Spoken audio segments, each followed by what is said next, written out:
জ্বালানি তেলের অবৈধ মজুতের বিরুদ্ধে সারা দেশে গেল এক মাসের অভিযানে 3,72,388 লিটার তেল উদ্ধার করা হয়েছে। এ বিষয়ে আরো খবর নিয়ে যুক্ত হচ্ছেন সহকর্মী মেজবা হাসান।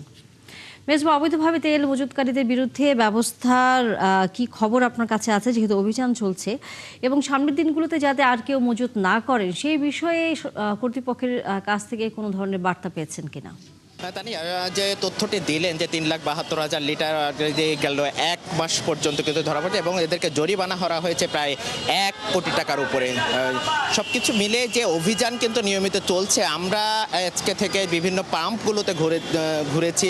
পাম্পগুলোতে আমরা কিন্তু একই অবস্থা কিন্তু দেখেছি। অনেক মোটর বাইকারদেরকে আমরা দেখেছি যে ট্যাঙ্ক ফুল থাকার পরও তারা কিন্তু তেল নিচ্ছে, এবং যে অবৈধ মজুদের কথা যে পাম্প মালিকদের উপরে আছে কোনো কোনো ক্ষেত্রে, যে খুচরা যারা তেল নিচ্ছেন ভোক্তা, তাদের ক্ষেত্রেও কিন্তু এই অভিযোগটা আসছে।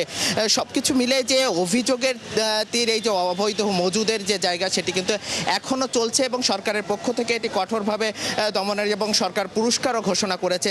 সব কিছু মিলে এটি কতটা আসলে এই যে দীর্ঘ এক মাস চলে গেল, কবে নাগাদ যে এই মজুদের পরিমাণ যে এটা হচ্ছে, সেটি আসলে এখনও কঠোর ব্যবস্থায় সরকার নিবে। এটা পর্যন্ত আমরা কয়েকজন ভোক্তার সাথে কথা বলি যে দীর্ঘ সিরিয়াল, যে এক মাস ধরে যে ভোগান্তি, সেই ভোগান্তি কিন্তু এখনও রয়েছে। আপনি কতক্ষণ এখানে এসছেন?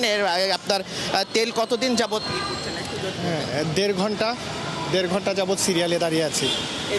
এক মাস তো এই ভোগান্তি গেল, এক মাসের মধ্যে কি মনে হয়েছে যে এই ভোগান্তি কিছুটা কমেছে বা বেড়েছে? এরকম বাড়তি ছাড়া তো কম দেখছি না। 2 দিন ধরে বাড্ডা লিং রোডে যা আছে আমাদের বাসার সামনে পাম্প, সবগুলি টোটালি ক্লোজ।